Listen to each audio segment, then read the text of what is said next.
Hello and welcome to Go IAS or the Nerd Junction, a channel where knowledge meets fun. Today we are beginning with Sociology, Paper 1, Unit 3, Part C. This is also the last part in this series. Then we are going to talk about variables and sampling. The remaining part will be discussed in the next video. Let's jump to the handout. We are starting with variables. So, what are variables? क्या होते हैं variables? Well, they are measurable quantities or characteristics that can vary or change in a research study. तो इसके अंदर अगर points underline करने तो क्या सोचोगे? ये मेजरेबल होते हैं, ठीक है, एंड दे कैन वेरी और change in a research study, right? तो दो इंपॉर्टेंट चीज़ें क्या हैं? They are measurable. Second thing, they can vary. Let's define the type of variables. क्या क्या वेरिएबल्स के टाइप्स होते हैं? So first up we have the independent variable, often abbreviated as IV. This variable is presumed to cause or influence in change in another variable, जिसको हम dependent variable बोलते हैं. तो ये dependent variable को impact करता है, ठीक है. जैसे imagine करो कि अगर मेरे को देखना है कि education का क्या impact होता है on income level, तो इस केस में education जो है वो independent variable होगा और जो इनकम है वो डिपेंडेंट वेरिएबल होगा. क्यों? क्योंकि मुझे इसका इम्पैक्ट इस पे देखना है. तो अगर मुझे इसका इम्पैक्ट इस पे देखना है तो ये जो चीज़ जिसका इम्पैक्ट मैं देख रही हूँ वो है इंडिपेंडेंट और जिस पे इम्पैक्ट मैं देख रही हूँ वो है डिपेंडेंट. चलो, अब इसके अंदर अगर एक स्टडी मैं कोट करूँ तो you can give the study of Durkheim, जिन्होंने सुसाइड के ऊपर स्टडी किया था, राइट?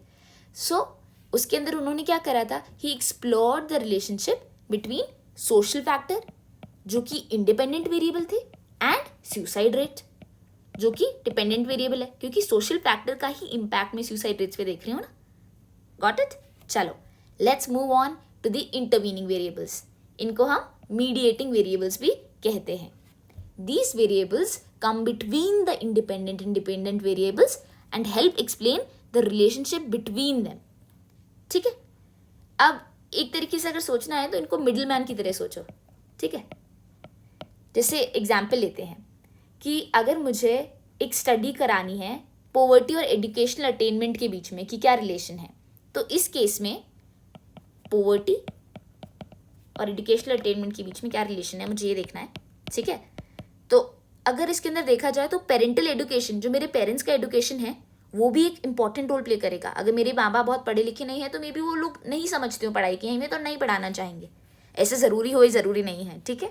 लेकिन जिस एनवायरनमेंट में मैं ब्रॉटअप होती हूँ वो भी एक वेरिएबल होगा, ठीक है.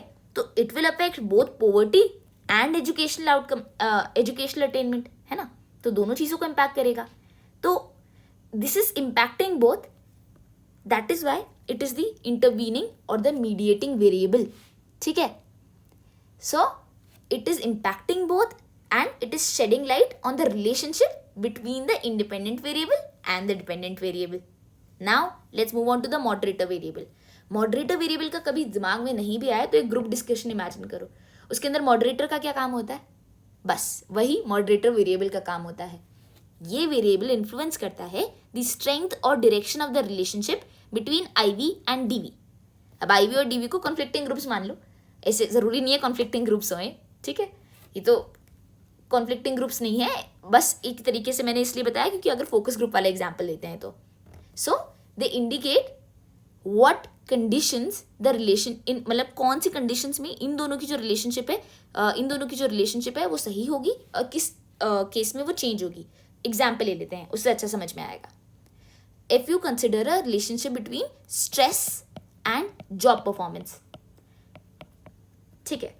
तो इस केस में वर्क प्लेस में जितना सोशल सपोर्ट मुझे मिल रहा है that can act as a moderator variable, right. तो अगर मुझे सोशल सपोर्ट नहीं मिल रहा है तो मेरी परफॉर्मेंस को गिरा भी सकता है, और अगर मुझे मिल रहा है तो वो मेरी परफॉर्मेंस को बढ़ा भी सकता है. So it can influence the strength, या तो बढ़ भी सकती है, कम भी हो सकती है, या फिर direction of the relationship between IV and DV, right. Stress और जॉब परफॉर्मेंस के बीच के रिलेशन को ये चीज़ इम्पैक्ट कर सकती है, ठीक है. So this can be an example. Now let's move on to the next variable and the last variable, control variable. अब ये क्या होता है? control variable helps researchers isolate the effect of independent variable on the dependent variable. तो कभी सुना है ceteris paribus, economic term है, लेकिन बोलते हैं ना keeping all the other factors constant, मुझे सिर्फ यही चीज़ देखनी है कि इस वेरिएबल का इस पे क्या इम्पैक्ट है. ठीक है, जैसे एग्जाम्पल लूँ तो in the study on the impact of sleep duration on cognitive performance, factors like age, gender, physical health, ये भी इम्पैक्ट कर हो सकते हैं. But I can control other factors so that I can just see the connection between sleep and cognitive performance, keeping all the other factors aside. ठीक है, चलो let's move on to the variables in research design, हमारा next topic. अब देखो, in research design variables play a crucial role in shaping the way studies are going to be conducted.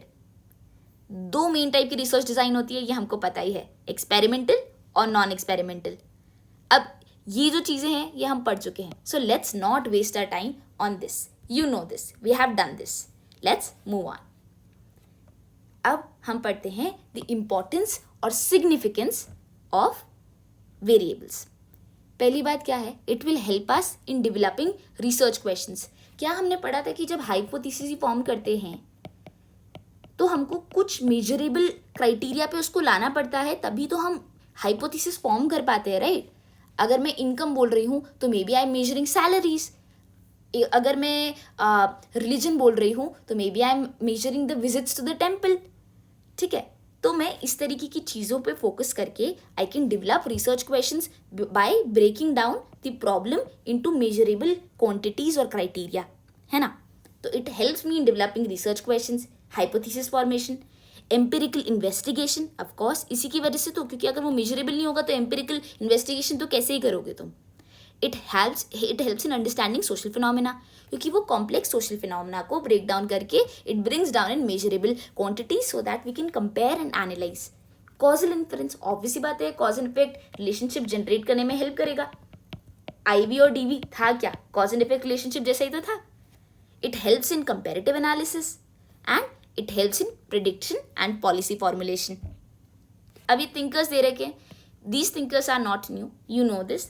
और बस इसके अंदर तुम्हारा होमवर्क ये है, तुम नीचे लिखोगे मैंने यहाँ पे जो एग्जाम्पल दिया है इनमें कौन सा आईवी है एंड कौन सा डीवी है. This you have to determine. चलो now let's move on to the measurement of variables. Variables को मेजर करने का कुछ तरीका तो होना चाहिए ना. तो let's study about operationalisation of variables. Operationalisation का मतलब क्या है कि basically you are translating abstract concepts या फिर जो एब्स्ट्रैक्ट वेरिएबल्स हैं into observable and measurable indicators. अब जैसे सपोज करो मुझे मेजर करनी है प्रोस्पेरिटी किसी सोसाइटी में, तो मुझे कुछ वेरिएबल्स आने पड़ेंगे ना. मैं प्रोस्पेरिटी ऐसे जाके कोई प्रोस्पेरिटी का मीटर तो है नहीं कि मैं मेजर कर लूँ. So maybe I will see economic prosperity, I will see social prosperity, I will see political prosperity. और उसके बाद मैं ये इको प्रोस्पेरिटी भी कैसे मेजर करूँगी. Maybe I am seeing the GDP, maybe I am seeing the income level. तो मैं कोई एक क्राइटेरिया को मेजर करके and then I break down it. तो that is what is called operationalisation of variables. I hope this much is clear. वैसे अगर तुमको याद है तो ये हमने लास्ट क्लास में कर लिया था, लास्ट कुछ क्लासेस में. I don't remember which class exactly, but if you could recall we have talked about this. Okay, so let's move on. Now levels of measurement की बात कर. अच्छा, एक थिंकर है यहाँ पे.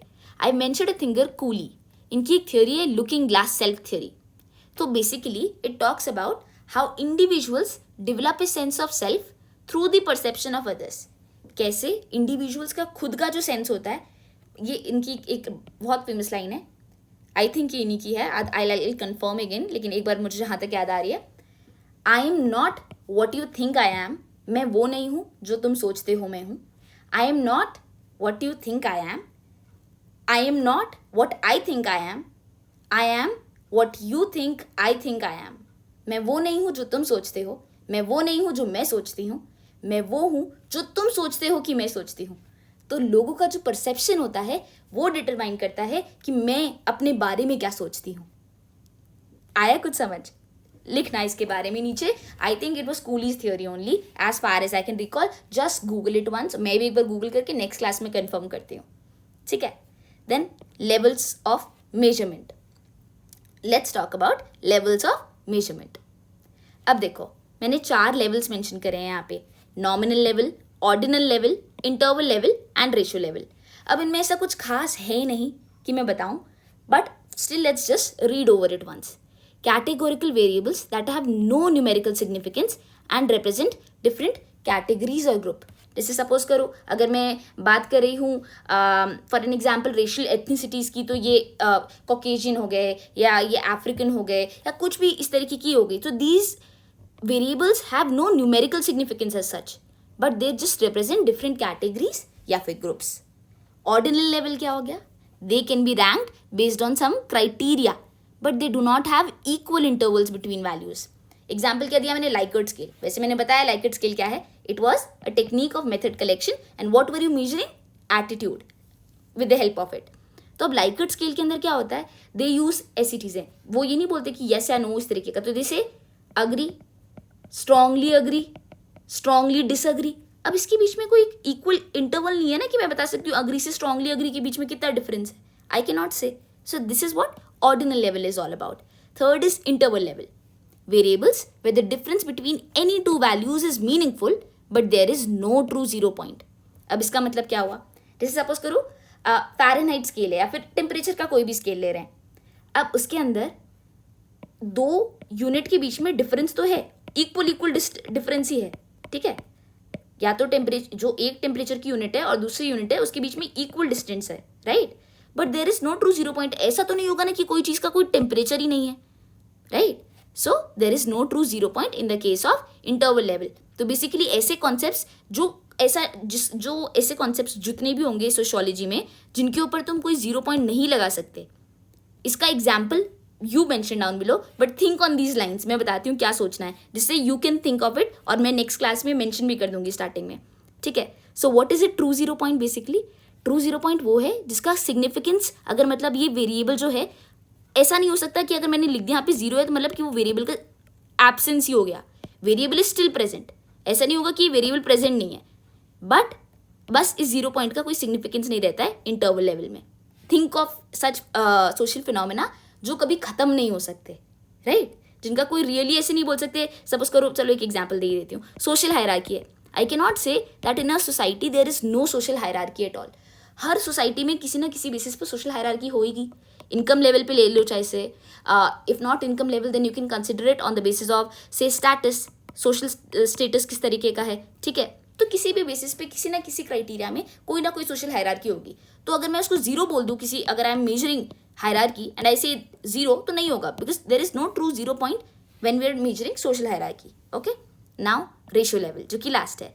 Basically, this have equal intervals also and it will also have a true zero point. अब true zero point जैसे सपोज कर लो एज ले लिया, तो ऑब्वियसली बातें हो सकता है कि there was like a time when you were just born, तो जीरो मान लो उस एज को, and then the age keeps on increasing. तो इस तरीके की चीज़. We are done with the variables part. Now let's move on to the next topic जो कि है sampling. Let's start by defining sampling first. वैसे हम ये techniques of method collection में कर चुके हैं, but just to tell you what sampling is again, तो मैं थोड़ा सा आइडिया दे देती हूँ. Well, sampling is all about selecting a subset of individuals from a larger population for study. ठीक है.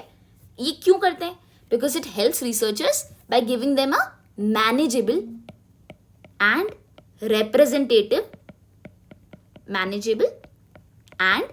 representative group to study. जिससे क्या हो रहा है, इससे ये ऐसा ग्रुप क्यों चाहिए उन्होंने? पूरे सब लोगों की स्टडी क्यों नहीं कर ली, पूरी पॉपुलेशन की स्टडी क्यों नहीं कर ली? Because it is not popular, it is not possible, it is not practical. ठीक है. तो we take a small population and we generalise the ideas जो हमारी फाइंडिंग्स है on a larger set of population. ऐसा इंपॉर्टेंस क्या होती है इसकी? पहली बात, efficiency. Sampling allows researchers to collect data from a smaller group. तो इससे क्या होता है? पैसा भी बचता है और समय भी बचता है compare to studying the entire population. Reason number 2, generalisability. Generalisability मतलब तो समझ ही गए हो, ये हम ऊपर बता ही चुके हैं. Reason number 3 is feasibility. देखो, studying the entire population is just not practical also ना. थिंक कि अगर तुमको हर जने को इंटरव्यू करना पड़ा, every person in a city, it would always obviously take forever. कब तक करोगे? सो फीजिबल भी नहीं है. The fourth thing is ethical considerations.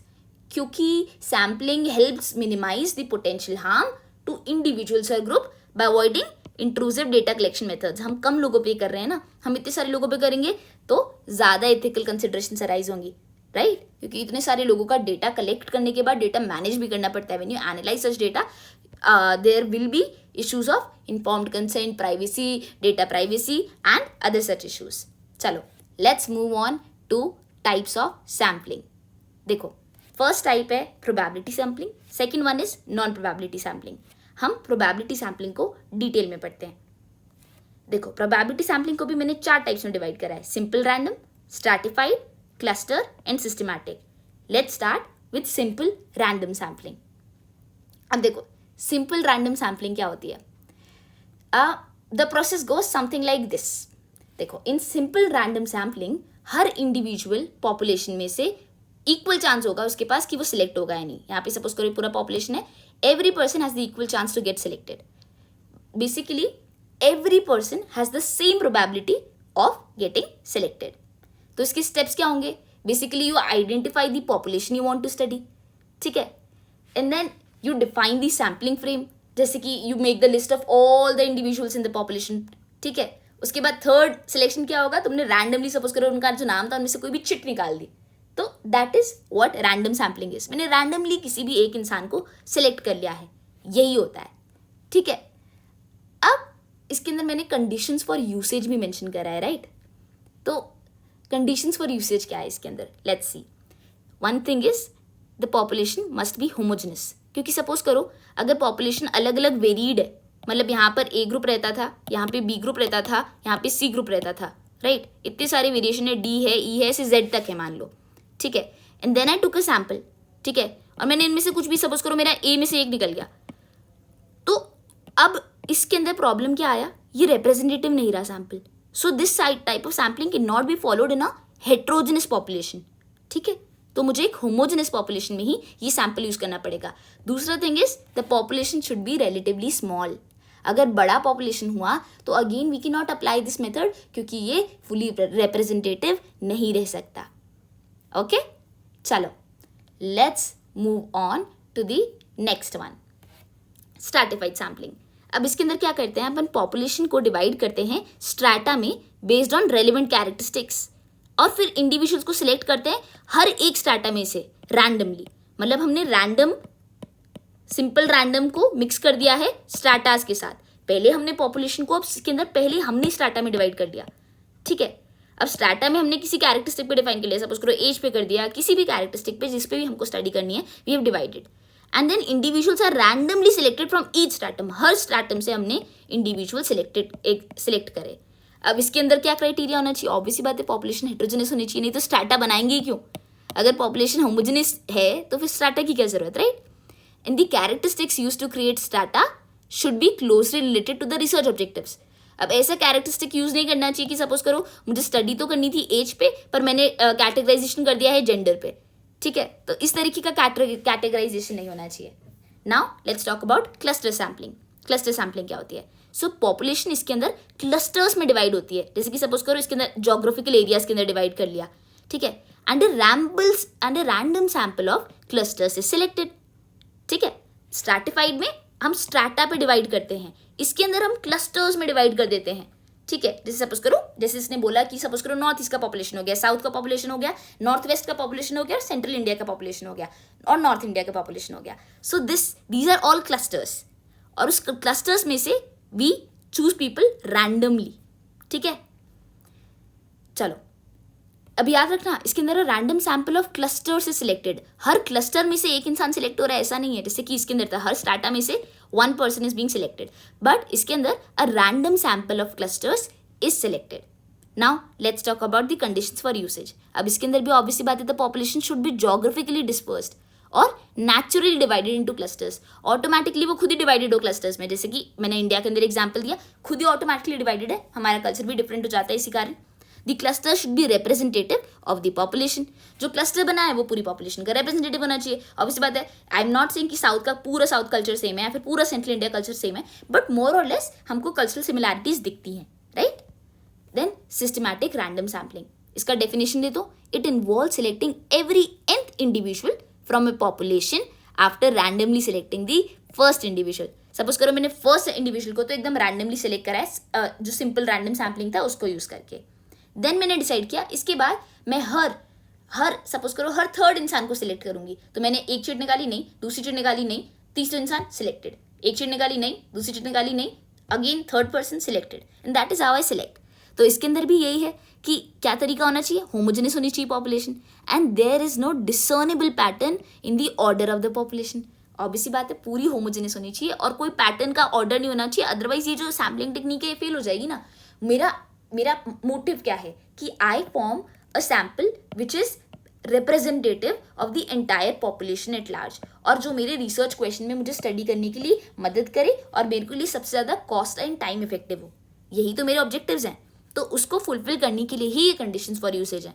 There should be no systematic pattern और पीरियोडिसिटी इन द लिस्ट. ऐसा नहीं होना चाहिए कि मैंने थर्ड नंबर पे ऐसी चीज़ों को, ऐसे इंसानों को प्लेस कर दिया. सपोज करो ए कैटेगरी के लोगों को मैंने हर थर्ड नंबर पे प्लेस कर रखा था, तो there is a periodicity, right. तो अब मैं थर्ड नंबर पे उठाऊंगी तो मुझे ए ही दिखेंगे बार बार. अब लकीली मैंने हर जगह इस तरीके से प्लेस करा था कि ए इधर आएगा, और मैंने डिसाइड कर लिया मैं फोर्थ वाले को उठाऊंगी, लेकिन मैंने देखा कि मैंने हर जगह फोर्थ नंबर पे बी को प्लेस करा है. तो सेम लोग ही तो, एक पैटर्न है ना इधर, तो सेम लोग उठ जाएंगे हर जगह से. That is problematic and that should not be the case. Let's skip to the next thing which is non probability sampling. ये इसका पार्ट यहाँ पे कंटिन्यूड है. चलो let's start with convenience sampling first. अब देखो, कन्वीनियंस सैम्पलिंग वो होती है कि जब हमको देर हो रहा है, सपोज करो मेरे को प्रोजेक्ट सबमिशन करना है and I had to inquire a number of people कि मेरे को एक क्वेश्चनर देना था सब लोगों को, पर मैंने एकदम लास्ट टाइम तक, डेडलाइन तक कुछ नहीं करा.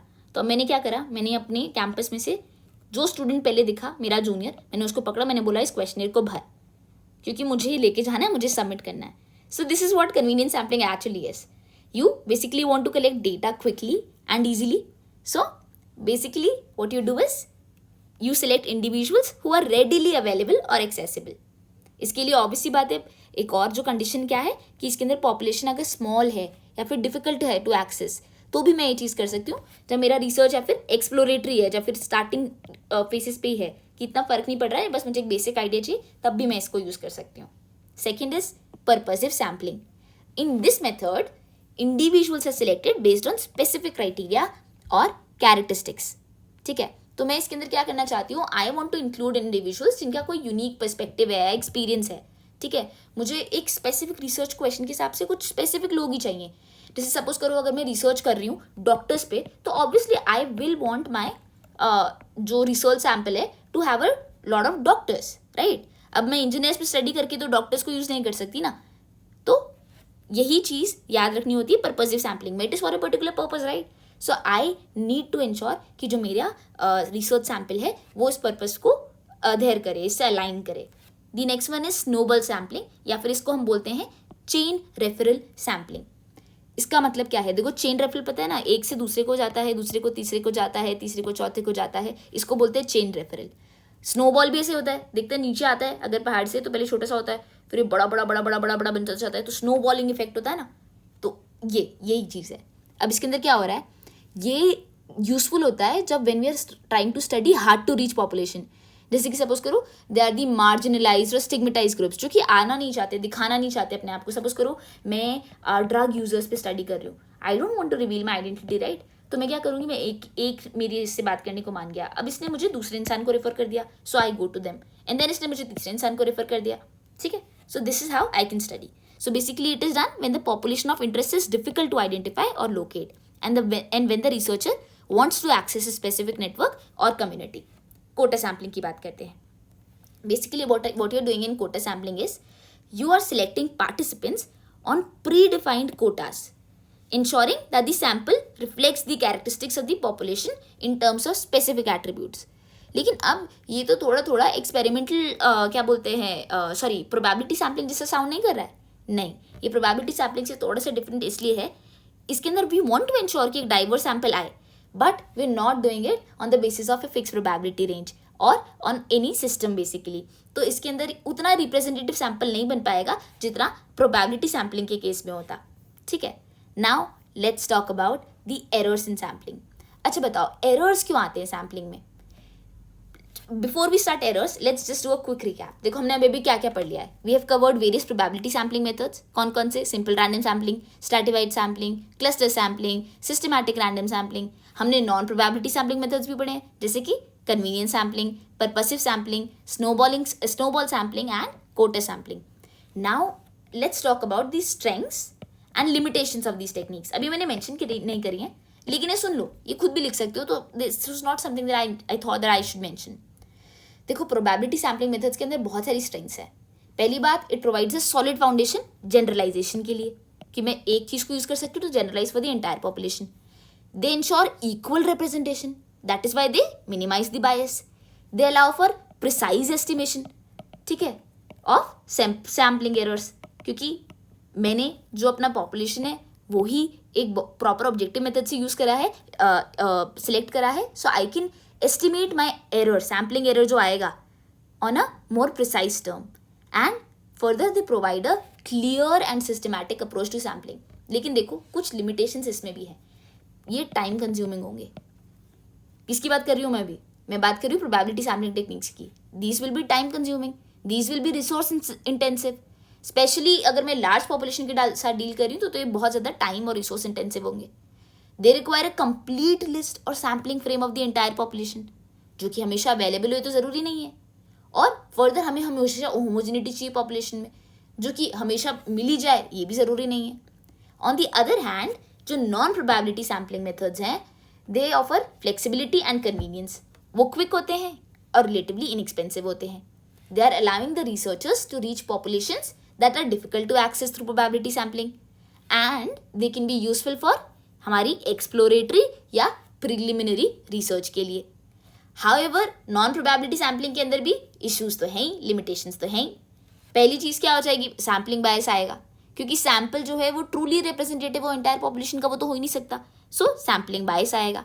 सैम्पलिंग एरर्स कैलकुलेट करना मुश्किल होगा, क्योंकि again it is not truly representative और ना ही ऑब्जेक्टिव मेथड से अटेंड है. तो जो सैम्पलिंग एरर एस्टिमेट करना होता है वो मुश्किल हो जाता है. That is why they may lack the precision and accuracy of probability sampling methods. अब देखो, ये thinkers हैं, this you can read on your own. But before I conclude, एक बेसिक सी चीज़ बता. तुम्हारे हैंड आउट के पेज नंबर 11 में मैंने थियोरी वर्सेस फैक्ट वाला चीज़ मेंशन करा है. अब ये जो हैंड आउट का वाला पार्ट है, this is not directly a part of this unit. पर क्योंकि मैंने इसको यहाँ पर क्यों मेंशन करा, क्योंकि when you define social research, तभी हमें थियोरी और फैक्ट में डिफ्रेंशिएट करना सीखना होता है. तो इसीलिए मैंने इसको रिसर्च मेथड्स वाली जगह मेंशन करा. But this part is really easy and we have read all of this. तो मैं इस स्लाइड को बिल्कुल डिस्कस ही नहीं करूँगी. So what your homework is कि इसको तुम खुद से पढ़ो. अगर कोई प्रॉब्लम आए तो कमेंट बॉक्स में लिख दो. अगर प्रॉब्लम असली में मुझे जेन्युइन लगा तो I will address this slide also in the next class. So this is it for today. See you in the next class, and we'll be continuing with the same unit, P1, U3, Part C, and we'll be done with the Unit 3 in the next class. Thank you for joining in, and see you later.